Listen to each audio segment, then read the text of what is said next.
Good morning, Mayor Barranco. Can you hear us? Good We're morning. live. Morning. Good morning. Good morning.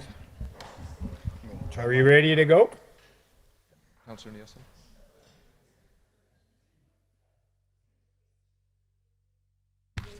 Going live. Thank you. Good morning, everyone. I'd like to call us to our regular council meeting of April the 14th, 2026. Do we have any open mic? None, I see. Any changes or additions or corrections to approval of the agenda? Councillor Elder. I've got two items I'd like to put to closed session, please. Thank you.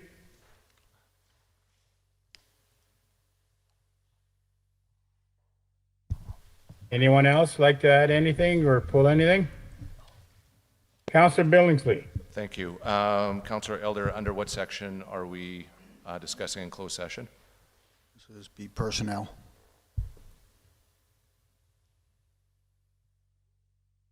VoIP, I believe.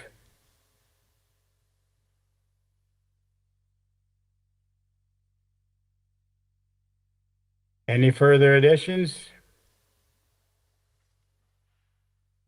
If not, I'd like to have a motion to approve the agenda as presented. Councillor Hoya, I so move. all those in favor? Carried. Adoption of the minutes.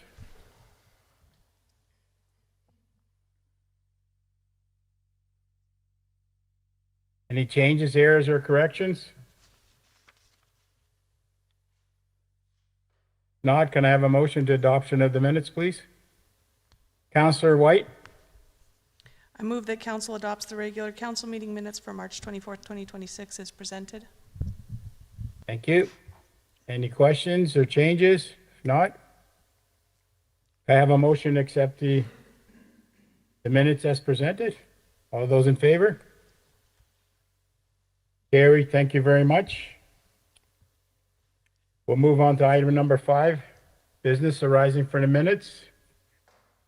Not consent agenda. Anybody want to pull anything out or add? Councillor Nielsen. Yes, Mr. Mayor, I would like to pull item 9.1 and 9.2. Thank you. All of those in favor, or do we have to make a vote? As both items were pulled off consent agenda, there's no motion needed. Okay, thank you. We will move on to public hearing, I believe. There is none? Any delegations? I believe none. We'll move on to committees of the whole.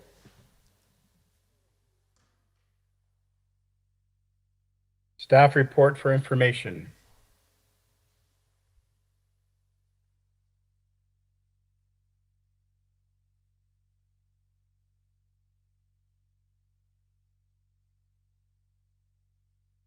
Now, item number 9.1. Yes, Mr. Mayor, I asked to have this pulled from consent agenda. I would like, for any listeners, I would like a very brief explanation of what the report is about and a brief conclusion or summary of that report, please. Thank you. Good morning, City Council. For those listening online, my name is Jacqueline Pelchetic. I'm the General Manager of Corporate Services, and I'll provide a brief overview of the report. On February 10th of this year, Council directed administration to investigate the cost difference of subscribing directly to the services currently provided through Alberta municipalities. And so this report provides a response to that motion. So first I'll start. Alberta Municipalities is an association of urban municipalities that provides advocacy to those members along with a suite of shared services. The services include insurance, employee benefits, people management, and legal support, energy programs, and clean energy programs. The value of this model is pooled purchasing power, shared risk, and municipal-specific expertise. For the financial value, I won't go in depth in into the report as it's there for council. So we do pay to be a member of Alberta Municipalities. For 2026, the cost was just shy of $16,000.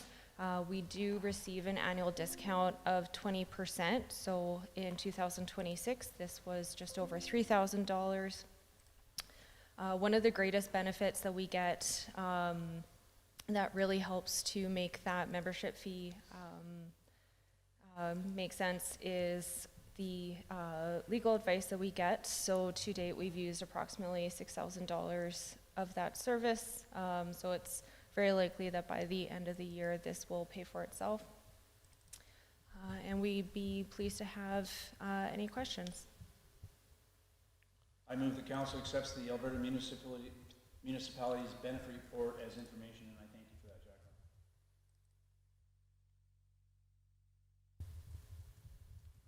Any questions?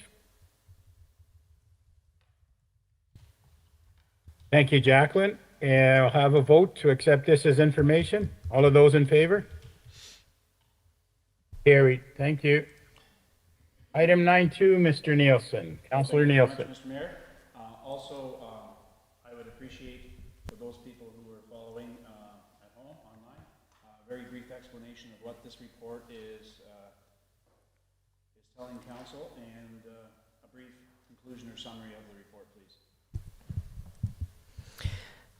Thank you, Mr. Mayor and Council. For those online, it is Sue Howard, the City Manager, speaking.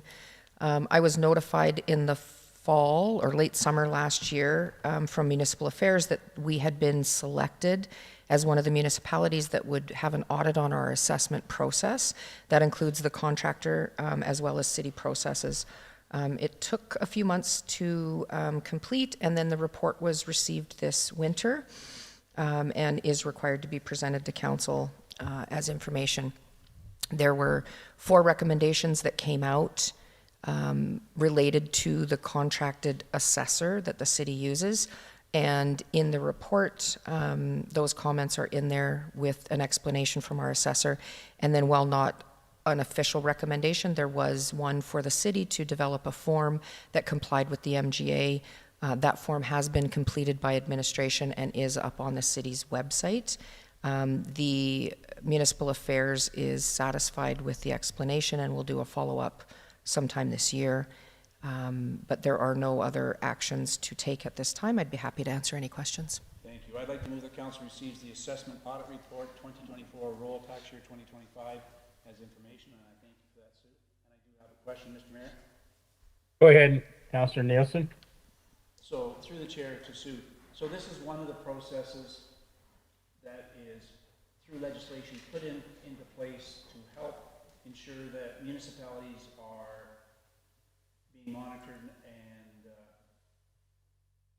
in terms of their assessment report. So this is an outside, this is provincial legislation that guides this practice. Through the chair to Councillor Nielsen, yes, there is an annual process that happens to make sure that the auditors are within tolerances set by the province. And then this is more of a random one that is a lot more detailed and in-depth. And when I spoke with them, they had indicated it had been several years since our municipality was chosen at random, but we can anticipate this in the next 5 to 7 years again.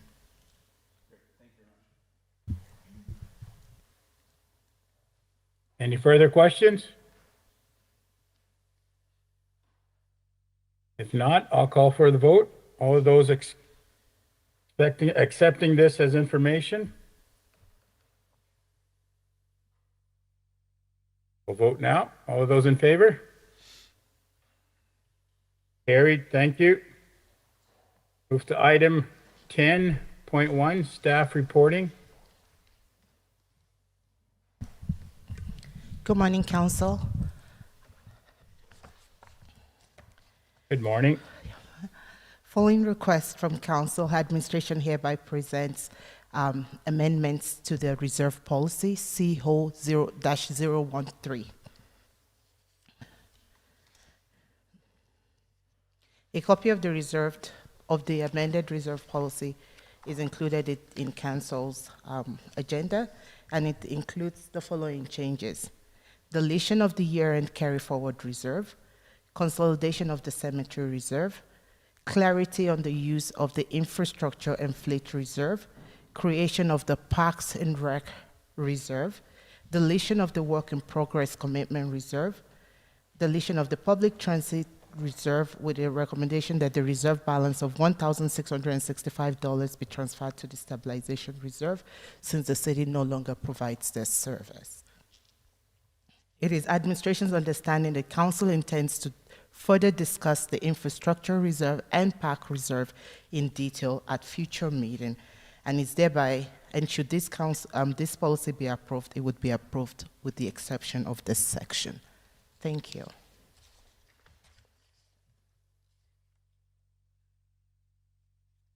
Councillor Billingsley. Thank you. I move that City Council approve the reserve policy CO-013 as presented. Any questions? Councillor Nielsen. Thank you, Mr. Mayor. I've got a number of questions related to the reserve policy. And I know we were asked for feedback previous to this meeting. But having seen it rewritten, I've got some questions. So first and foremost, under definitions, under net municipal taxes, and I don't know if this is something that I'm not understanding or whether there's perhaps a typo in here. Net municipal taxes means a municipal tax levy for the required to provide services. And I'm wondering if in my head what I was reading, the municipal tax levy required to provide services.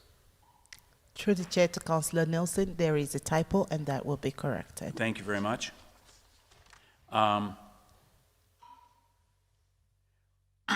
Under operating reserve 5.1, contingency reserve,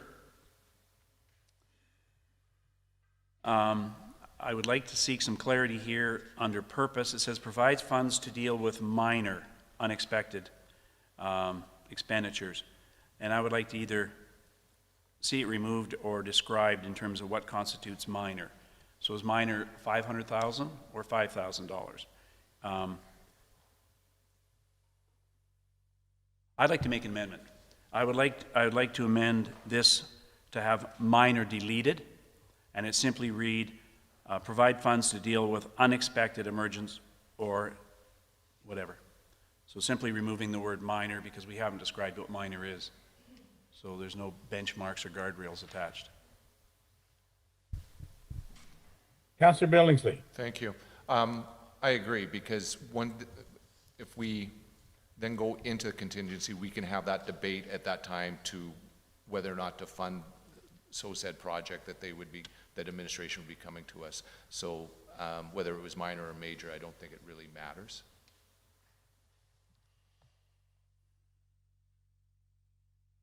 Councillor White.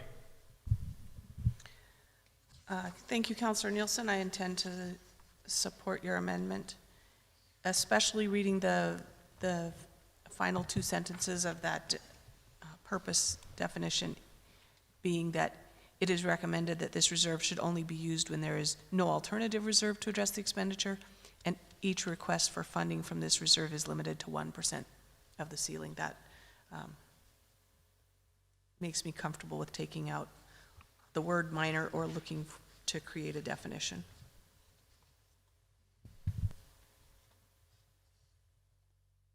All right.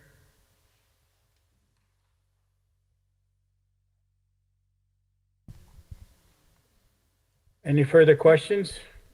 Sorry, Mr. Mayor, just a point of clarification for the amendment. This is to amend 5.1 to remove the term minor from the Yes. paragraph. Yes. Is that correct? Do we need a vote? Yes. Yes, it is. Do we need a vote for that, Jacqueline? To the mayor, yes, we do. Okay. All of those in favor of removing 5.1, the word minor from the unexpected? All of those in favor? Carried. Thank you.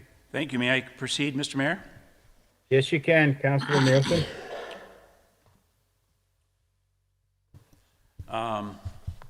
The next item I have is under 5.4, snow removal reserve. The ceiling says there's a maximum shall not exceed the amount of the annual contracted services. Do we know a dollar value of that? Because what my question is what happens if the unexpended portion of the snow removal reserve exceeds the annual contracted service? What happens to those other dollars?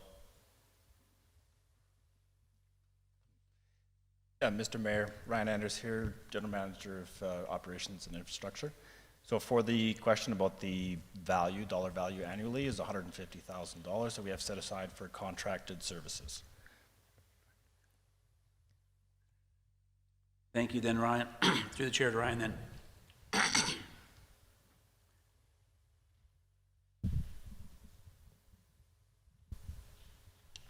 So, if there's an unexpended portion of the snow removal budget not expended, then that non-expended fund would go into the reserve.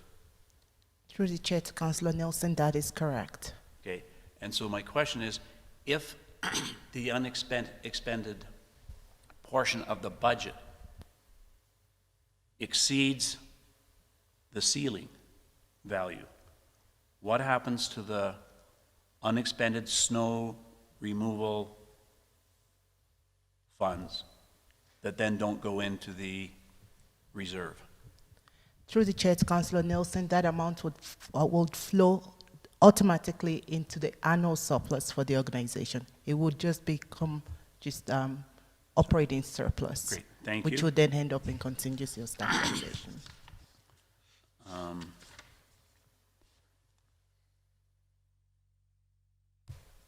6.8, infrastructure reserve. Pardon me. A number of questions here. First off,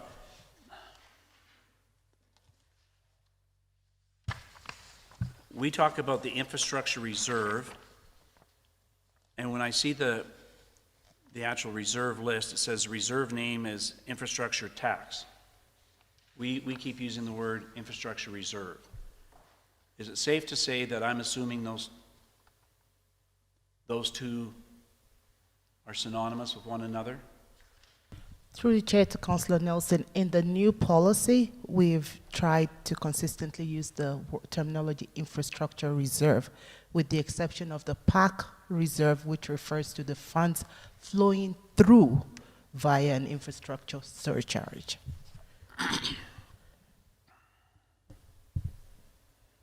So, in discussions about the reserve, I see that we've created a new reserve, which is the Parks and Recreation Reserve. And the Infrastructure Reserve currently has a balance of $6.3 million in it, and we removed elements of the Park and Recreation Reserve from the Infrastructure Reserve. So when those items, gazebos, playground equipment, all the rest of it, were in the infrastructure reserve, a portion of that $6.3 million would have sort of been earmarked for that activity, gazebos, playgrounds, and so forth. Now that we've moved it into a second new reserve called Parks and Recreation Reserve, does any of the $6.3 million follow or flow with that portion? Through the chair to Councillor Nelson, when the reserve was created, the funds were transferred based on the criteria of the policy in place, not individual amounts for each of the items that were in that reserve, but through a motion of council, a portion of that $6.3 million could be transferred from the infrastructure reserve into the parks reserve as determined by council. Okay, thank you. And I'm seeing in the document that the source for both the infrastructure reserve and the Parks and Recreation reserve is the infrastructure surcharge. So the infrastructure surcharge creates X number of dollars. Am I correct in assuming it's going into the infrastructure reserve, from which council can direct money from the infrastructure reserve into the Parks and Recreation reserve? Through the chair to Councillor Nelson, under the current policy, only the infrastructure reserve exists. So all transfers from the budget currently go straight into the infrastructure reserve. It is administration's understanding that going into the future, council would like to see a specific surcharge for infrastructure. At that point, council could direct what portion of it goes into the Parks and Rec reserve and what portion, or specifically determine through the surcharge what they would like the surcharge to be split amongst those reserves, how they would like it to be split among those reserves. Okay, help me. Yes, sir. So currently, we are taking money in from the ratepayer from the previous set up infrastructure surcharge that's being collected. All of those funds then go right into the infrastructure reserve? Through the chair to Councillor Nelson, that is correct. And then if the infrastructure, oh, okay. And then council has had some conversation in planning to create a second surcharge. That's what you're speaking to then, Talou? Through the chair to Councillor Nelson, not a second surcharge, a second reserve was created. Infrastructure and Parks and Rec. How both of them were still to be funded is through the budget or through a surcharge. How they're going to be split is what we haven't determined. So through the chair to Sue, I think.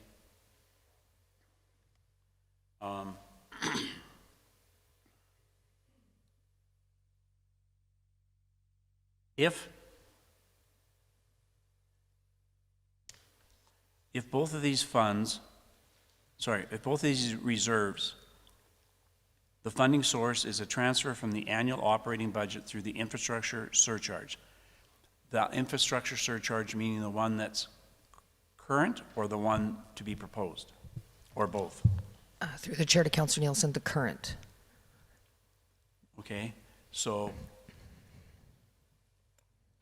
for those of us on council who have expressed concern about the infrastructure reserve fund and where it's destined to go, the old guys like Bronco and Nielsen didn't like how that infrastructure reserve was being expanded for potential expenditures. And now we've pulled something out of it, which I applauded, and put it into Parks and Reserve, but we're continuing to fund it out of the same funding source. So we haven't really, we continue to, in my estimation, we continue to broaden the eligible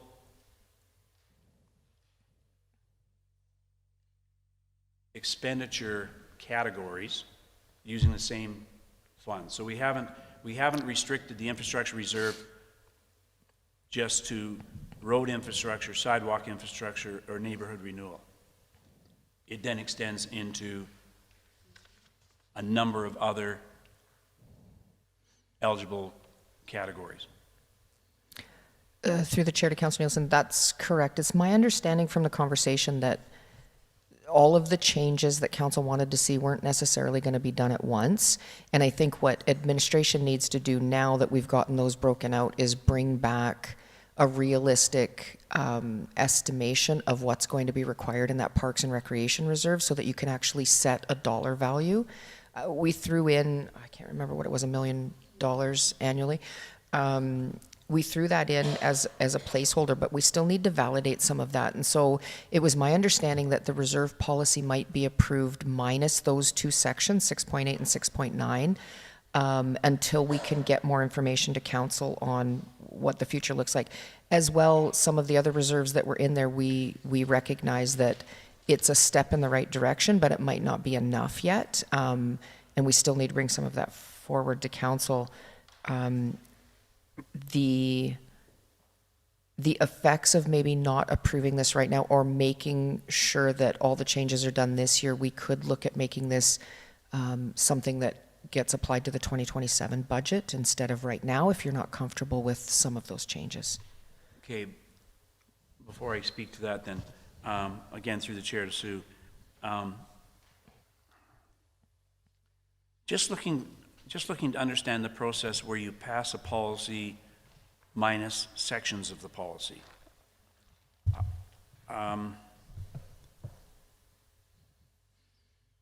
Hypothetically, if we were to say, yes, let's pass this policy without consideration for 6.8 or 6.9, where does that leave 6.8 and 6.9 then?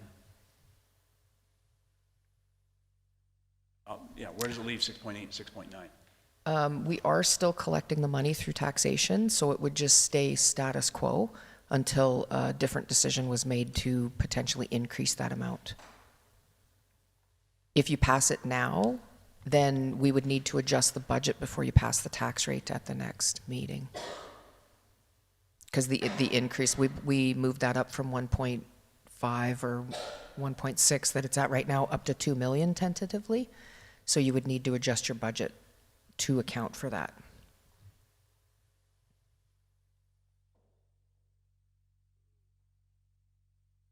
Yeah, help there. Councillor Billingsley. Thank you. Through the chair to council, a lot of these are targets. We are, in my opinion, we are setting up bank accounts and not necessarily defining yet how much we're putting in each bank account. And including the Parks and Rec, because if you look here, the target is at least 2 million, but that's a target. That doesn't say you shall. So we could have this here, and whether or not at budget, if we only put in 1.6, that's what goes in. Because there's no saying you shall put in $2 million. No, understood. And I guess what I'm wrestling with here is that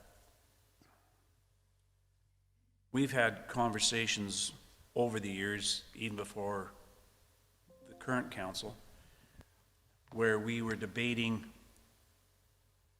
what were the eligible projects for dollars coming out of these reserves. And over the years, the infrastructure reserve changed considerably. And the impacts of this reserve policy further impacts, in my mind, the infrastructure reserve. And what I want to guard against, being only one voice here, recognizing that just because I want to guard against something doesn't mean everybody else does. I want to guard against making a longer list of eligible projects that we can use a finite amount of dollars towards. So that the infrastructure reserve was initially set up for 2 or 3 things. And we communicated that to the public. It was roads and infrastructure, sidewalks, and so forth. And that's expanded into a number of other eligible projects. And I guess I want to guard against, I want to ensure that we're at least considering not expanding that list to the point where the amount of available dollars is spread so thinly that we're really not impacting very much. And for me, I think that's what's put in here, is that now we have pulled parks and playgrounds and things from the infrastructure reserve. It's defining what goes into those reserves. What we fund and how we fund it and where it comes from, to me, is a totally different conversation, right? Because I think it is important that if we're calling this the infrastructure reserve, that we define what that infrastructure, whether, like you say, it's roads, sidewalks, whatever it is, and to have parks being defined differently. Then it's going to be, in my opinion, the next step to decide, okay, how much do we want to put into the parks? How much do we want to put into, and what is the funding source of these reserves, right? Where are we pulling money from? As long as we have the definition of what is this bank account for, I think it's here, my opinion. But where the funding comes from is, in my opinion, is a different conversation. But the funding source is part of this policy. So let me pick your brain here then. So if the infrastructure surcharge is the sole source for the infrastructure reserve and for parks and recreation, then that finite amount of dollars is really now funding two separate reserves, where before it funded one. So we're broadening the definition of where we can spend that surcharge dollars. So I understand where you're coming from. that's where my concern becomes. So instead of putting X number of dollars into roads, we got to put X minus something because we're transferring money over to parks and recreation reserve from the infrastructure reserve. Because that's the sole source of where the money's coming from. Because as I understood, Toulouse said, all the infrastructure surcharge money goes into the infrastructure reserve. And then it's distributed, and we get to distribute it into staying in the infrastructure reserve or moving portions of it to Parks and Rec. So for example, I could make a motion, highly unlikely to be approved, to move 6.3 million from infrastructure reserve to Parks and Recreation, and we're not going to deal with roads in this community for the next 10 years. Right. And that worries me, that the one surcharge tax that we have is being distributed potentially has the potential to be distributed too thinly. Help us, Sue? Thank you. Through the chair to Councillor Nielsen. I'm wondering, like, administration knew that there was still discussion that council wanted to have around 6.8 and 6.9. So I'm wondering if it isn't going to be better just to maybe postpone this discussion until we have more time to talk through some of that and bring you something solid that you can just approve the whole thing. And that would be the decision of this group. I mean, I may be the only one here at this table having these concerns. Councillor White? Thank you, Mayor Branco. Through the chair to Councillor Nielsen, I share your concern on the source of funding for the proposed Parks and Recreation Reserve. I have an idea that I might find support around this table for the source of funding to be a transfer from the annual operating budget, period, instead of through the infrastructure surcharge. But realizing that there is probably further discussion than just my idea of how to solve this or come to consensus. I'm comfortable with tabling this for one more meeting. However, Mayor Branco, I have a question through the chair to administration. Go ahead. Please help me understand the effects of going into our meeting at the end of the month or 1st of May, I'm sorry, I don't remember when we set the tax rate. If we don't have our reserve policy put in order, which we've spent, I really appreciate the time that's been spent from administration and from us council. working to prepare our city for long-range success through having stable reserves that are purposely funded. So I don't want to table this and completely do nothing if it's going to affect the decision that we need to make in the coming week or two, not week or two, but couple of meetings. Through the chair to Councillor White, there is no requirement to pass a reserve policy prior to the tax rate bylaw being passed. However, if council wanted to amend the budget, there would be a need to ensure that we can raise the funds required through the tax rate bylaw. That's the only connection. So if you were to say that instead of 1.63 million transferred to the infrastructure reserve, you decide at this meeting that needed to be $2 million, there would be a $400,000 budget amendment, and that would increase the taxation, the property taxation requirement, and therefore directly impact the tax rates that administration would recommend. Thank you. Councillor Elder? Yeah, so I'm going to, I have to agree with Councillor Nielsen, but do we have an idea what our annual costs are on parks and recs right now? Because that might help determine how much comes out of this and how much, what percentage goes forward. Through the chair to Councillor Elder, that's what I was mentioning earlier. We don't have all of that information right now. We need to, I mean, we have it, but we need to pull it from the different sources. Similar to what we did with the roads, neighborhood renewals, that sort of stuff. So, I mean, we threw in $1 million anticipating that would at least be a good start. And that's the same with all of these. We recognize that council probably doesn't want to raise all of the funds required at one time and phase some of this in, because certainly the asset deficit is a lot larger than we have available funds. So we could probably pull that together in the next month and get that to council. Okay, great, thank you. I do have a question on 6.8 on the infrastructure tax or reserve. Seems to be a section D of that, building envelope project.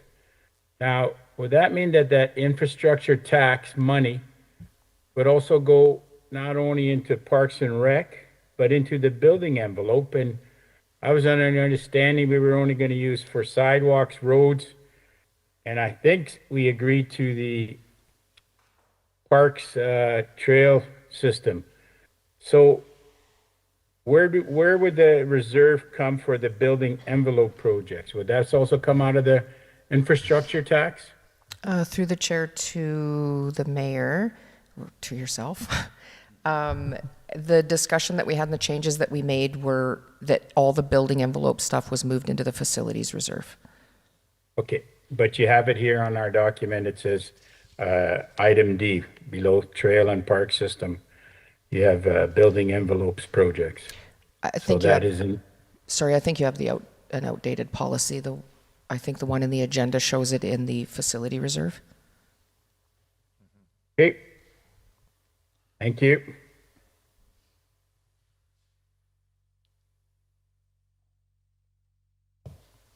Mr. Mayor, Go ahead, Councilor Nielsen. I would like to move that we table this discussion to the next regular council meeting. Thank you, sir. All of those, Councilor Billingsley. There is no further discussion. Just a vote. Okay. All of those in favor of moving this to our next meeting? All those in favor? Opposed? Defeated.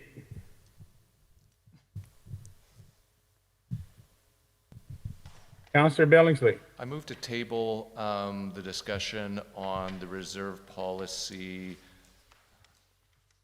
Bear with me.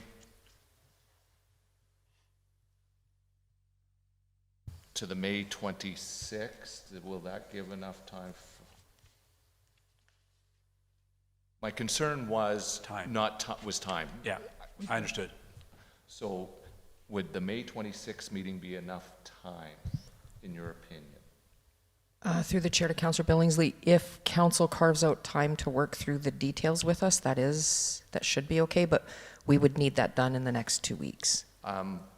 Then I'm going to move it. I tabled this discussion till the June 23rd regular council meeting. June the 23rd or May? It doesn't matter.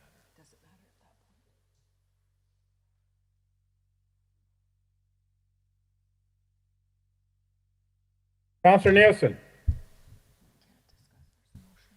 I want to, if you, through the chair to Sue, I want to line up the date that's being proposed versus tax rate date.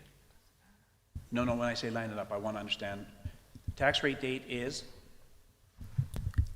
April 28th. and you want to move it to? June, and the reason, if we don't do it today, it's moot. For this year. Correct. And that's, gives lots of time. Councillor Nielsen? I asked a question earlier, I'm not sure I got an answer, or maybe I wasn't listening. So,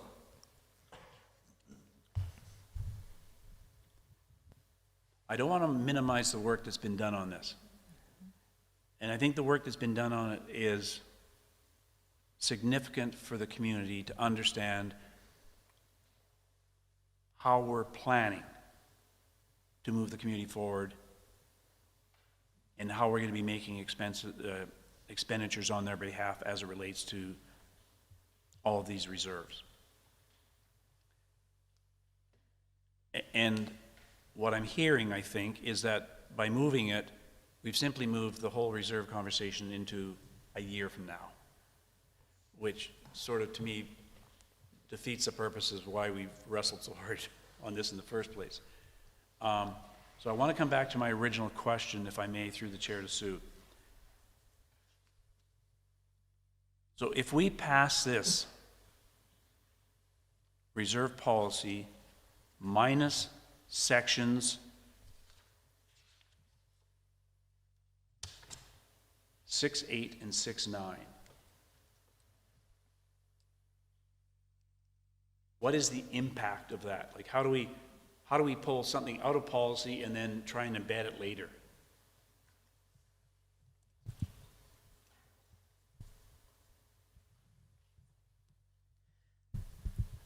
I'm trying to just wrap my head around so I think I know what you're asking. If we'd have to go back and look, there has been an increase in the fleet and facilities reserves. So if you pass everything except for 6.8 and 6.9, there is still going to be a budget adjustment that would have to happen. And so we would have to run those numbers before the meeting. No, I know, and you don't have to amend the budget if you don't want to. You can set the reserve as a goal, and then if you do amend it, you could put extra towards each of those. Like, there's a number of different things that you could do. The problem is that if you pass it now,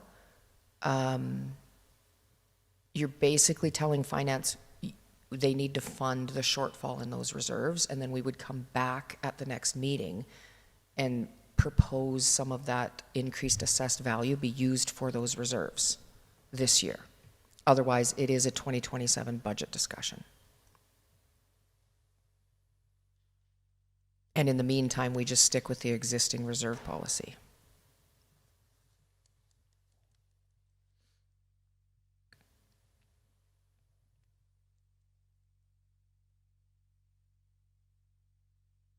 Through the chair to administration.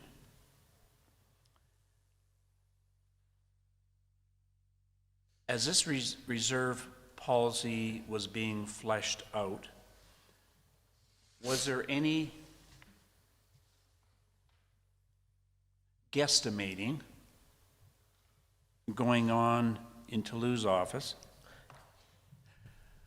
as to what the shortfalls in reserve funding would be if this was passed as it's currently written? Through the chair to Councillor Nelson, that hasn't been fully flushed out, but that information can be provided during the week via email.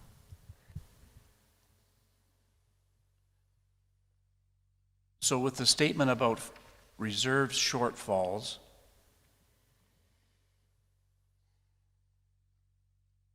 I'm interpreting that if this were to pass in its form today, with other details to be ironed out later, there would still need to be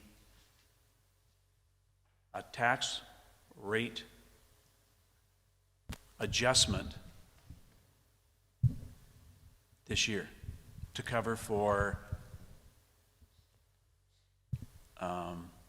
reserve shortfalls. Through the chair to Councillor Nelson, if the policy were to pass in the state that it is today, and Council's desire is for us to fund the 2026 budget to the extent of this policy, then there would be that additional information. An example would be the infrastructure reserve, where we've set the target now to 2 million as opposed to the 1.6. So we would go through each of those new levels. If council is determining to fund it in the 2026 year, then we would say this is the number, and we would need to raise it through municipal taxes. If, however, it is not, council picks a specific reserve that it would want to fund to the tune of the new policy, then we will tell you what the shortfall is in that particular reserve. A last question, I think. So if this reserve policy were to be approved today, what I think I heard was then council decides which of these reserves we want to act upon immediately. But if we pass this policy, do we get the choice between what portions of the policy we want to implement and which ones we can just choose to ignore? Through the chair, Councillor Nielsen, the funding are all target levels. So even if the target level is $1 million and council can only contribute 300,000, that is all that's contributed through the annual budget. That's why it's up to council's direction.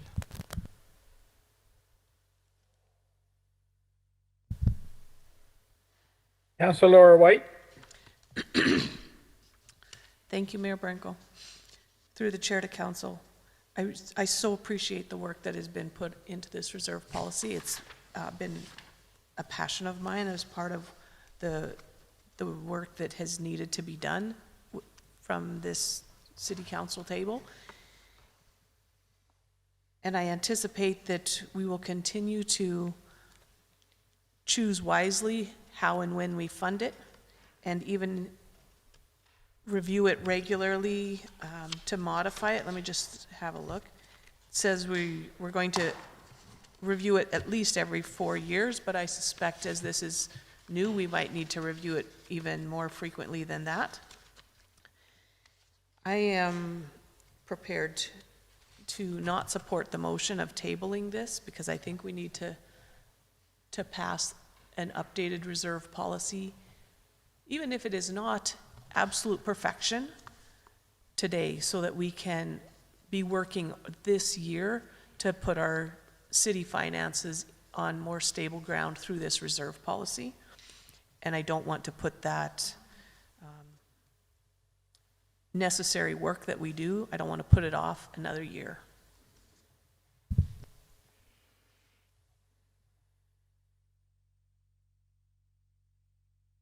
Any further questions?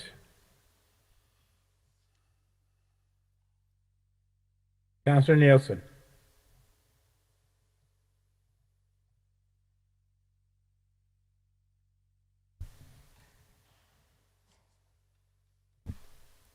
Thank you, Mr. Mayor. Given all the responses to my questions, I would concur with my colleague across the aisle. too much has been invested in time and energy and thought to simply put it on hold for another year. Through the chair to Sue. Given all the conversation and the questions being posed on this policy, there's obviously lots of more work to be done with it in terms of maybe even just understanding it. And is there a time frame upon, to Laura's point, I guess, reviewing it?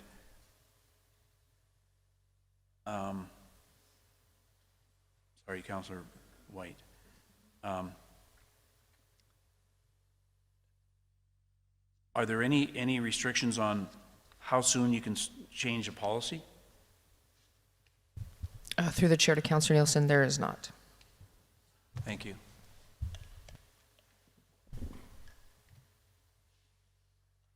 Councillor Billingsley. Through the chair to the mayor, what motion do we have on the floor right now?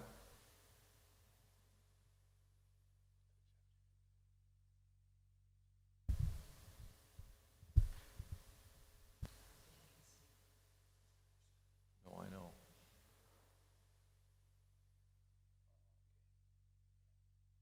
I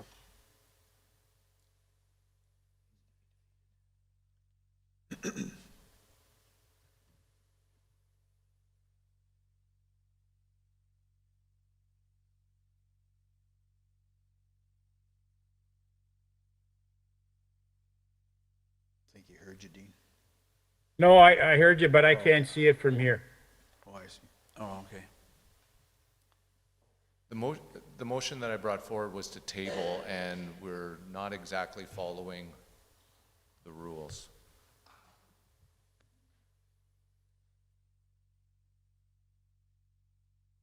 Not even close. So you want to have a vote on to table it? And if it's defeated, then we can pass Have it. the discussion that we just had, absolutely. Okay, the motion on the table is to table this till May, I believe May or April. Dean, can you tell us the date you would like to see it again, please? It was May 23rd, or sorry, June 23rd. June 23rd, okay. A vote on to table this item till June the 23rd. All of those in favor? Opposed? Thank you. Carried. So now the vote is on to pass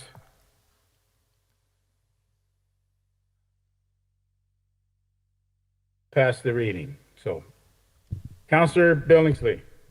Through the chair to administration, then, it sounds like the recommendation is to pull 6 point, sorry, I want to make sure I got the right one, 6.8. Is that fair to say? And if so, what's the, That another motion to pull point? is that your administration's recommendation on this? Is either pull it or exempt it, or what's our best way to move forward? Through the chair to Councillor Billingsley, based on the discussion that we had with council last week, it was our understanding that 6.8 and 6.9 hadn't been fully fleshed out and that you might not want to approve those right now. If you do, with the targets that are set, then Toulouse team will just run the scenario numbers for the next meeting to make sure that you've included enough taxation or at least some increase that we could start to fund those towards the desired limits. So we would need a motion to pull 6.8 and 6.9 out of the reserve. And then if passed or defeated, we would go back to passing the reserve policy. Councillor White. I think I'm going to throw down the gauntlet. I move that council approve the reserve policy C0-013 with the exception of section 6.8 and 6.9 as presented. Thank you. Any further? Through the chair to council be as amended. Yes, Not as as amended. presented. Pardon? You had said as presented, it be as amended. I like everything that has been presented, with the exception of those two things. So yeah, I'm good either way, whatever word I need to use. Amended or presented? As amended, then. Okay. Thank you. Any further questions? Councillor Nielsen.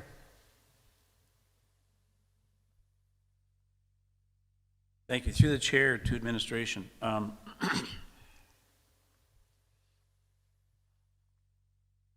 I'm going to go way, way back to the early part of this conversation, when Councillor Billingsley was learning me about this, in the sense that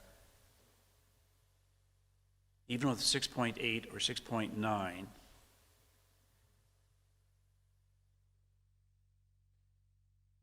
we're setting the rate or amount of money to go in each of those reserves. So we could set the reserve, infrastructure reserve, at $0 this year.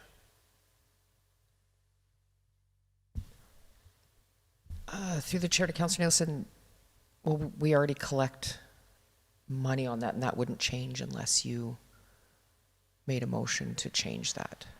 I'm hearing we collect the money through the infrastructure surcharge. Correct. Which then feeds the reserve. Correct. That's already accounted for in our budget. Okay. But even if we, so to the motion on the floor, if we were to pull these items, then it's status quo. The infrastructure surcharge tax that we collect would be the same as it was before until it's changed. But within the infrastructure reserve, prior to this, building envelopes were in infrastructure reserve, and Parks and Rec, aspects of Park and Rec were in the infrastructure reserve. Yes. So those two would be pulled. If we're maintaining status quo, do those not come back in? It's my opinion we should leave it, the facility reserve, updated how it was so that we don't have to go back to the Manluck Reserve. And then all the money that gets spent out of those still needs to be approved by council. So we would not be bringing forward any building envelope stuff to be funded from the infrastructure surcharge. And the budget's already set for 2026. So all of that, the funding has been allocated for all of the projects already from the existing reserves. It's not going to be a problem for us to update this a couple of times this year to get it where we need to. So when we update this, we'll have the old infrastructure stuff in there. We'll keep the envelope in the facility reserve. And then when we bring it back to you again, then we will switch 6.8 and 6.9 to the most current based on the discussion that we have with council when we have all those numbers updated on Parks and Rec. So then, through the chair, Councillor White. Why, help me understand your hesitation in leaving those two elements in and passing the reserve policy in its entirety as written? Through the chair to my colleague, Councillor Nielsen, I actually would be fine with, I would support 6.8 and 6.9, although I know full well that there's more work that we may want to do on them. So I was leaving that to do work in the future, but if you would like to amend, I would consider it a friendly amendment if you wanted to include, to alter my motion to be as presented, period. Can I do that? I don't think I can. I could do it. Through the chair to council, a quick note. So there is actually a motion already on the table. Councillor Billingsley had moved to approve the policy. So the motion on the table would need to be amended regardless, that 6.8, 6.9 be struck. So should council wish to go back to the original motion, the motion on the table would need to be voted on or withdrawn, and then we would revert back to Councillor Billingsley's motion. Councillor White, Thank you, Mayor Branco, and thank you, administration. I would like to withdraw my motion and revert to the original. Councillor Billingsley. Thank you. Through the chair to administration, I want to make this, have this very clear. We're under, in 2 weeks when we go back to pass the tax rate, we don't necessarily have to fund these to whatever. If we've decided that we only want to have a 3.8% increase, then those dollars that we said in November would be the dollars that would go forward, and we're not being handcuffed to have to add more. I just want to make that have that understanding. Right. Is that fair? Through the chair to Councillor Billingsley, that is correct. Thank you. So Councillor Billings, you would have to move the motion to table this for the next council meeting? Nope. Nope? Okay, then. So Just vote for would clarity, be, because I'm not sure that Mayor Branco maybe necessarily sees what we see sometimes, if we could have that motion reread, please? yes. I move that council approves the reserve policy CO-013 as presented. Did I Thank amend you. anything? Through the chair to Councillor Billingsley, the motion passed to amend section 5.1. Thank So you. it has And then been it would be amended. as amended. Thank you.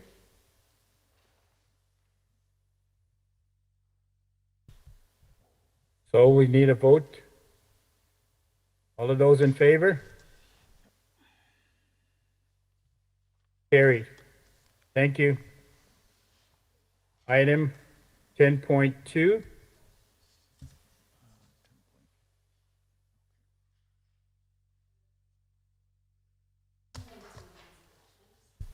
Start again. Hello again, Council. 10.2 is the taxation of farmland. The assessment of farmland in the city of Wetaskiwin is at a regulated rate as determined through the Municipal Government Act and the matters relating to assessment and taxation regulation. There are currently 24 parcels of farmland within city limits assessed entirely as farmland. Of these 24 parcels, 9 of these parcels are assessed entirely as farmland. 13 of these parcels have 3 acres within them that are with proximity to services, and that portion of the farmland is currently assessed at market value, and there is 1 parcel that is exempt. The city was considering various options to encourage the development of parcels of land within city limits, as well as to distribute the property tax burden equitably. There are no limits set on the tax rates set on farmland by the Municipal Government Act. This is entirely up to the council of each municipality to determine. Levying property taxes on farmland on farmland at any rate besides the residential tax rate, which has been the historical tax rate for the city of Wetaskiwin, would bring in additional property taxes annually. Currently, the city collects approximately $6,000 annually from the taxation of pieces of land assessed as farmland.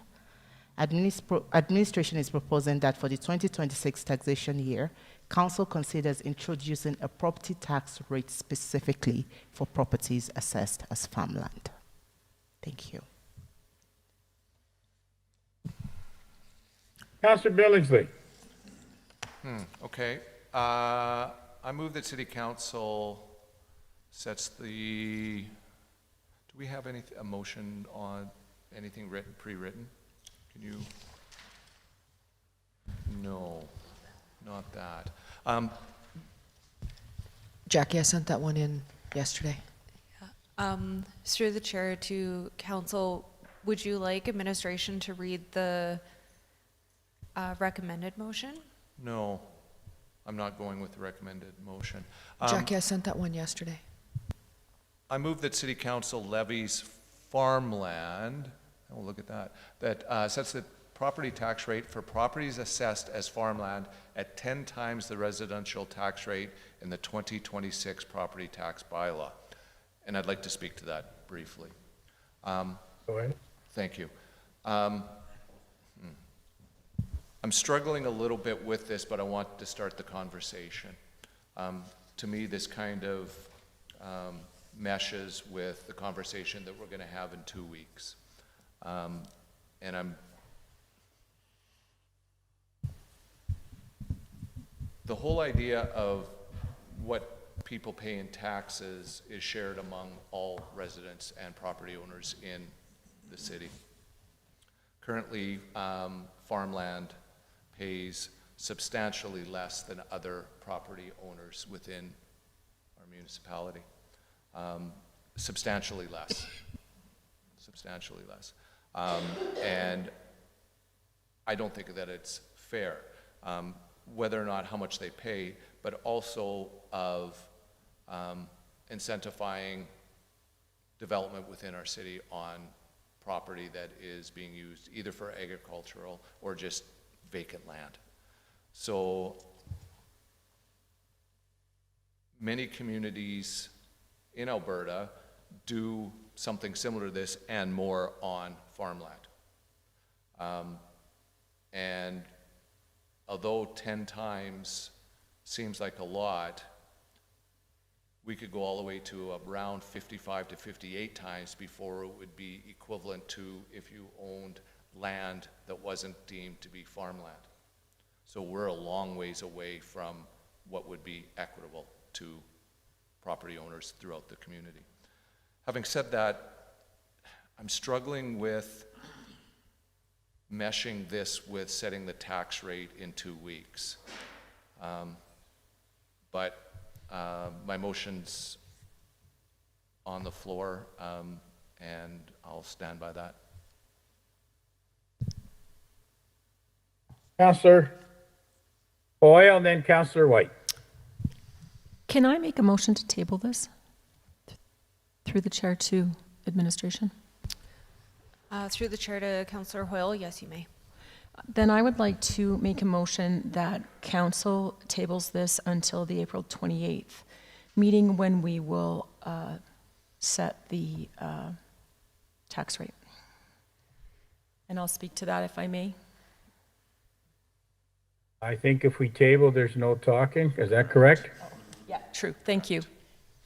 You're welcome. All of those in favor of tabling? Opposed? Was it Wayne? Is that? Okay, let's do that again. All of those in favor of tabling it? Opposed? Carried. Tabled for our next council meeting.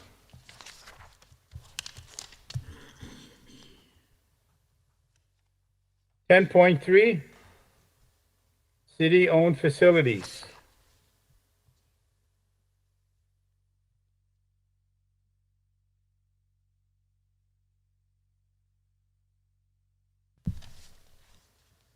Good morning, Mayor and Council. At a previous council meeting, it was requested of administration to come forward with a draft policy for city-owned facilities. That policy is still being worked on, and we're just asking if we could extend that as per the report.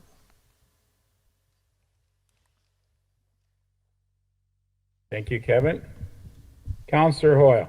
I move that council approve rescheduling the presentation of the city-owned facilities use policy to May 12th, 2026 regular council meeting. Any discussion? All of those in favor? Opposed? Carried. Item 12.1. Land by use bylaw.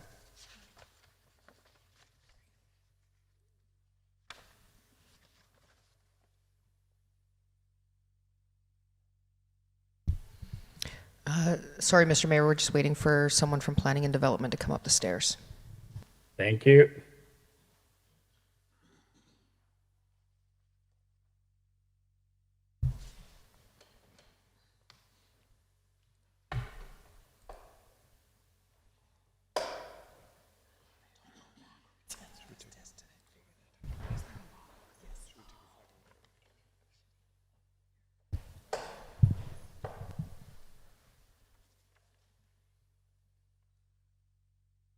Mayor Bronco? I'm sorry, forgot one, I believe. Council attendance report. Did No, I sir. jump? No, sir. Okay, Could we ask for a 5-minute recess? sure can.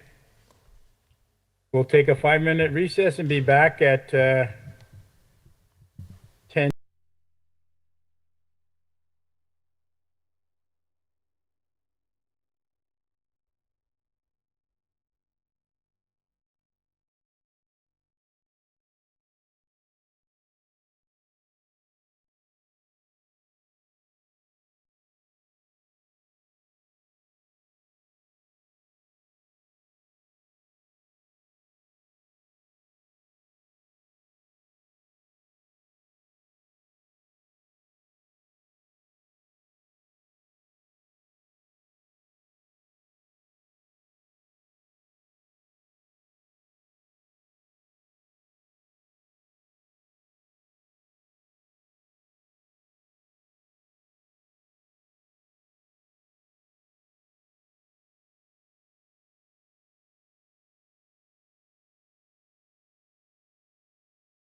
Going live?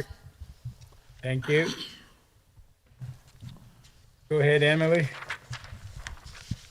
Thank you, Mr. Mayor. Good morning, Council. My name is Emily Sangster, Manager of Planning and Development.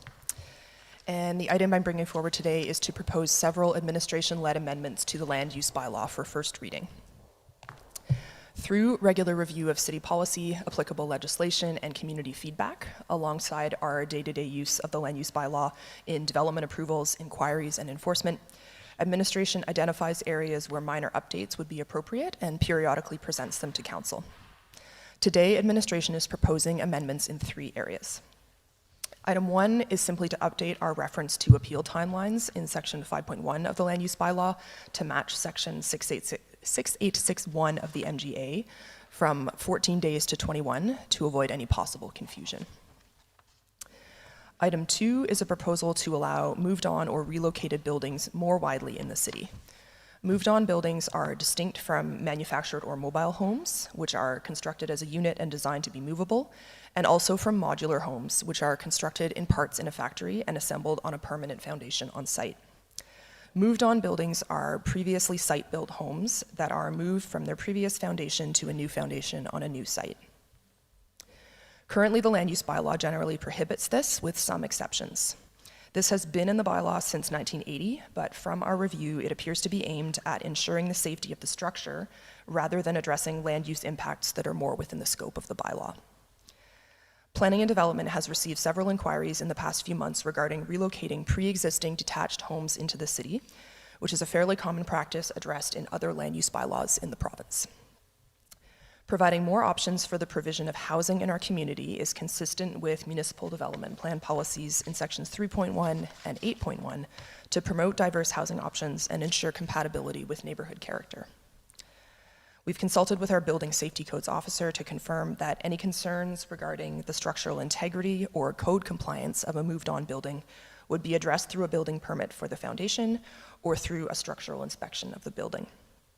Therefore, administration is proposing to remove the complete prohibition of moved-on or relocated buildings and amend this section to add provisions aimed at ensuring compliance with other land use bylaw provisions, compatibility with the destination neighborhood, and confirmation of structural integrity. Finally, item 3 is to clarify development security provisions.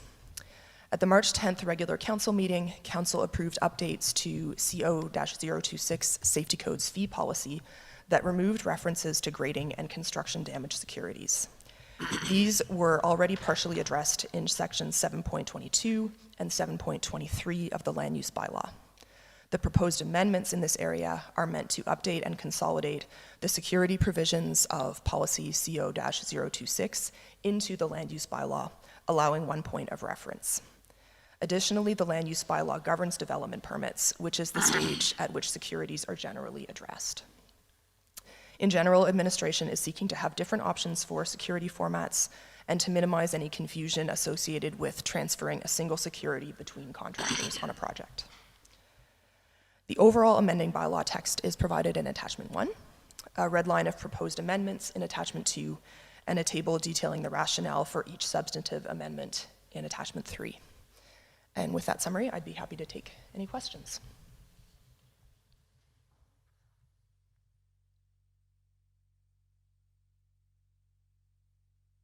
Any questions, or anybody want to move?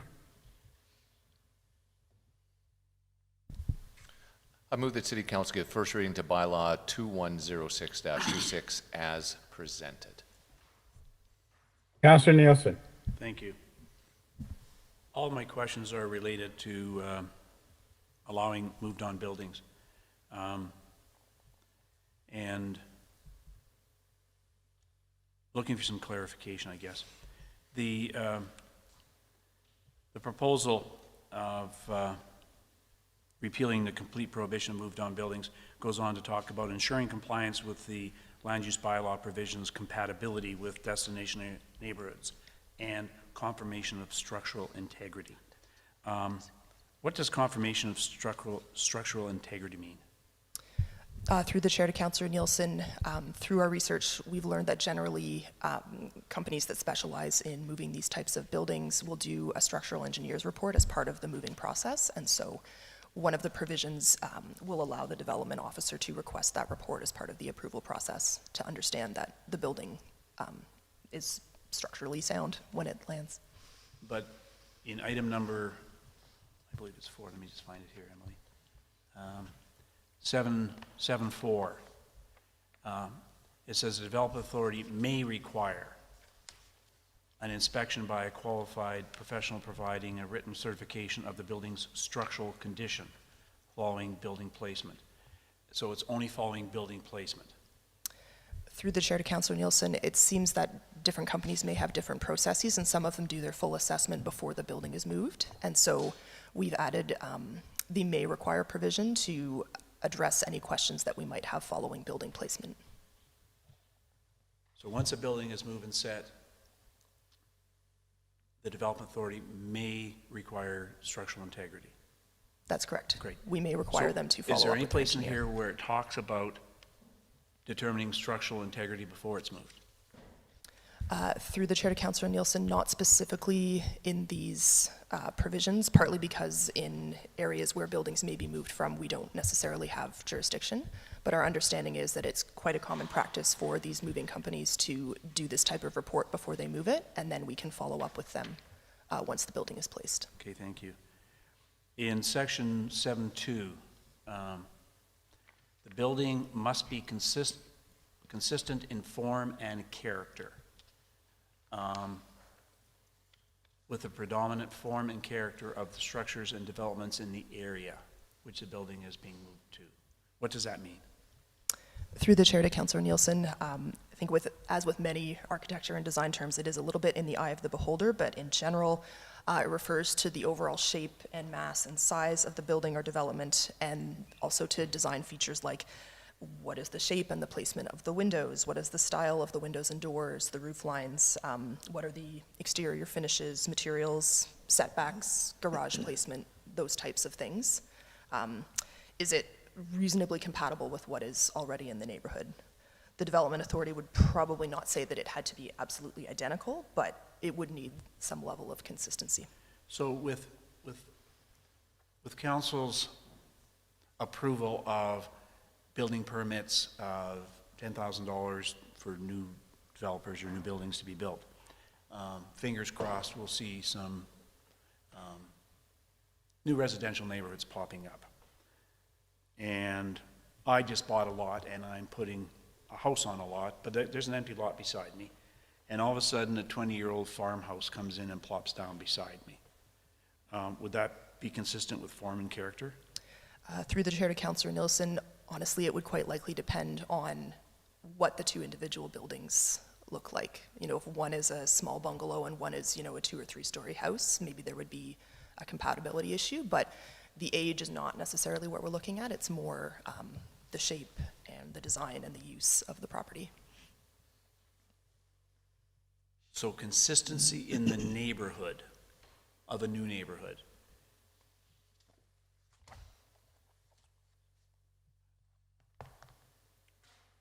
You've got a brand new neighborhood, so you've got a whole bunch of bungalows, 1,200, 1,300 square feet, and in comes another 30-year-old house that's also a bungalow. Is that consistent with form and character of the neighborhood? Through the chair to Councillor Nielsen, again, it would depend on the individual buildings, but it seems more likely that that would be considered consistent in terms of the scale and the shape of the building. I personally got some grave concerns there. And partly because that whole decision rests in the hands of one individual in the city saying, yep, that building fits, even though everybody in the neighborhood might be outraged by it. So is there any appeal process in this document for neighbors or neighborhoods if they wish to contest the property not meeting form and character criteria? Through the chair to Councillor Nielsen, one element of the provisions is that any moved-on building is considered a discretionary use, and so neighbors within 76 meters would be notified and would have the opportunity to appeal to ASTAB. And they're appealing directly to council? They would be appealing to the Subdivision and Development Appeal Board, which has a council member and also members of the public. And a lot of the verbiage in here speaks about development authority. And we've had those conversations previously about who is the development authority, and council is not the development authority. So we may pass the bylaw, but we're not a development authority. So once this is passed, if it's passed, council has no further input in the application of this Of this particular set of regulations. relative to moved on buildings. That's correct.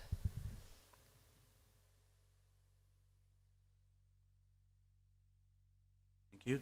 And my last question is dealing with number 4, 7.4, where the development authority may require any or all of the following conditions. It goes on to talk about inspection by a qualified professional, following building placement, any renovations or improvements required, and development security sufficient to ensure the fulfillment of the conditions.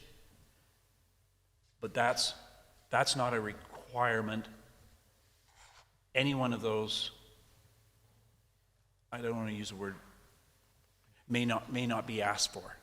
It would be in the eye of the development authority whether they wish to have 4A, 4B, or 4C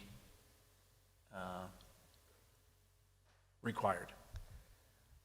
Through the chair to Councillor Nielsen, the rationale behind it, phrasing that as may, is that sometimes these things are provided as a matter of course through the reports that an applicant might provide as part of the development application. And so this gives us the leeway to fill in gaps in what might have been provided by the applicant.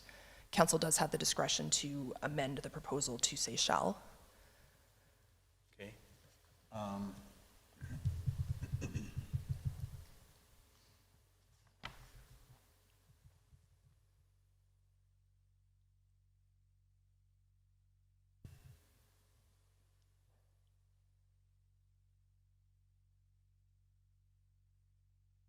Thank you.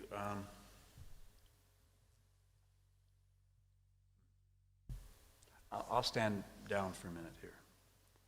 Councillor Elder.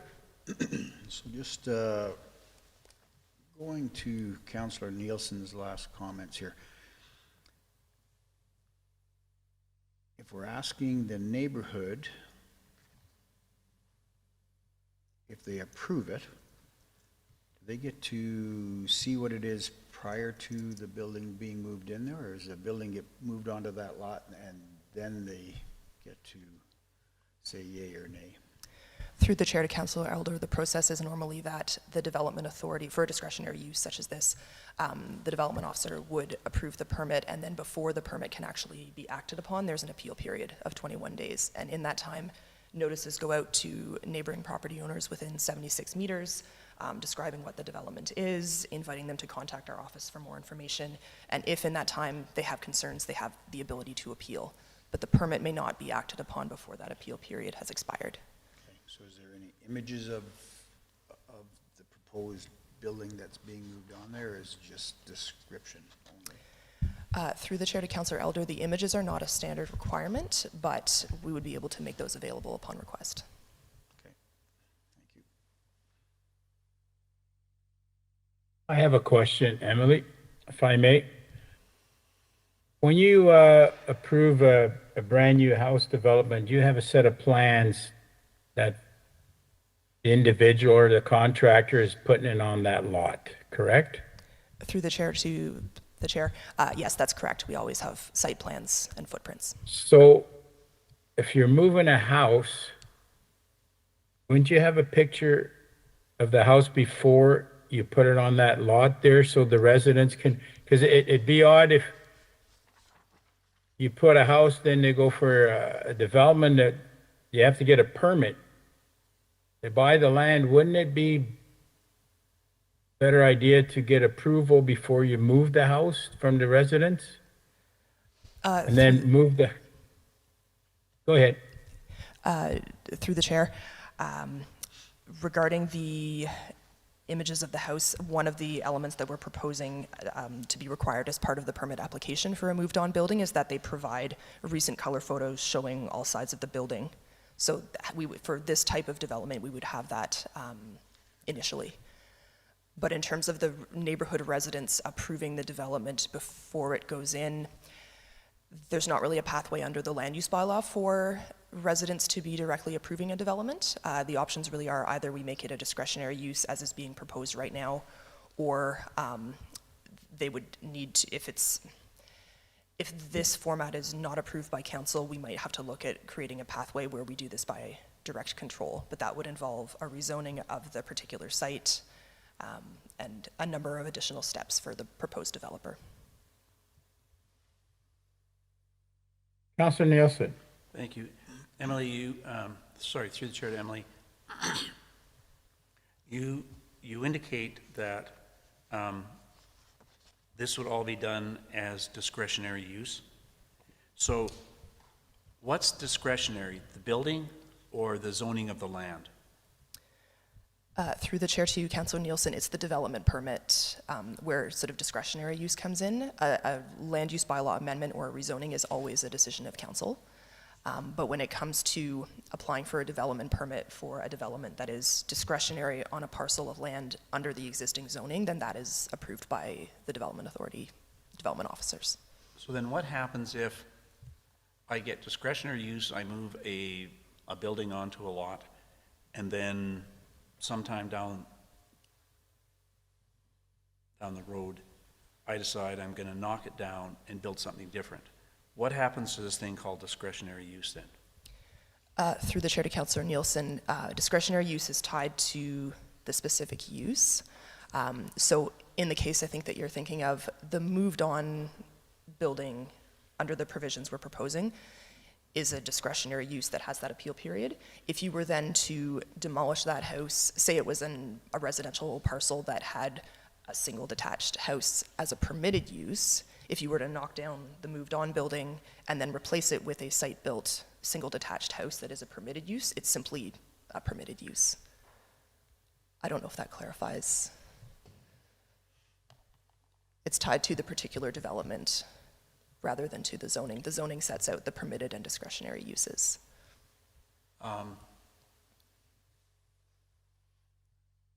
First and foremost, I'm not going to support the motion. But in case it passes, I would like to make an amendment. I would like to see 7.4, where it says the development authority may require any or all of the following conditions. I would like to see that be shall require the following conditions. And I guess I'd be looking for some direction from legislative services in the sense that it really is the same wording as number 3 above it. So I don't know whether I want to leave it as best to leave it as number 4 and change may require to shall require, or whether to move all the items from 4 under 3 and call them E, F, and G. Through the chair to Councillor Nielsen, first and foremost, first reading must be passed prior to any amendments. It may also be more desirable for council to proceed with the public hearing prior to making amendments, because then you'll have public input. Thank you. So I don't have an emotion on the floor. No. But I will have it. Okay. Can I have a motion to go for first reading? We have that. There is a motion on the floor. Okay, thank you. All of those in favor of giving the first reading? Opposed? Carried. Any discussion? I move that City Council directs administration to schedule a public hearing for Bylaw 2106-26 on May 12, 2026 at 9 a.m.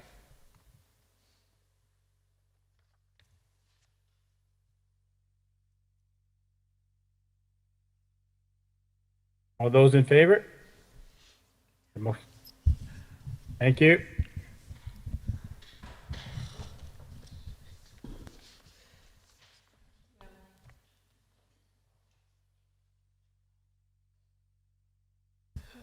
Yes, we'll go into legislation communication.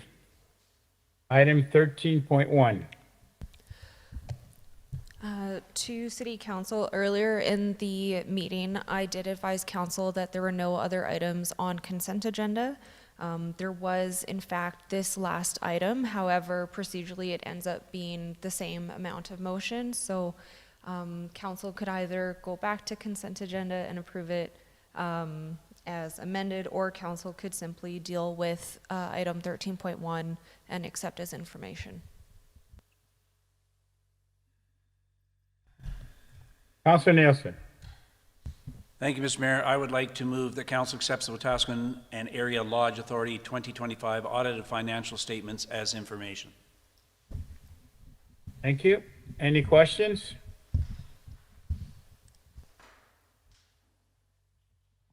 If not so, I'll ask for the motion. All of those in favor as receiving this as information? Carried. Thank you. Item 14.1, move into closed session. Can I have a motion to move into closed session? So moved. Thank you. All those in favor? Carried. Thank you.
Hand slapped.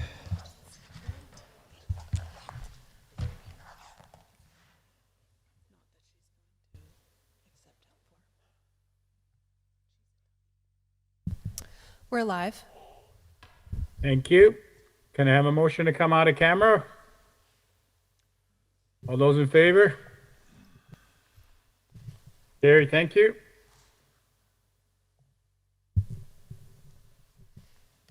Any motions coming out of camera? No. Okay. Excuse me for a minute, I forgot something.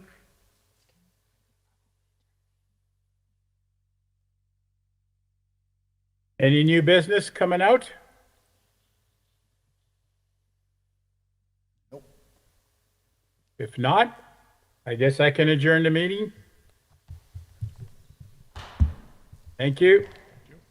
I adjourn the meeting at 1:18. Mr. Mayor, what time do you want to do P&T? I'm good right now. Or did you guys go for lunch yet? No. No, nobody's do- gone for Oh, lunch. okay. Can I suggest 2 o'clock? Sure, sounds good to me. Thank 2 you, o'clock, Mr. Mayor. I'll be there. I'll be here.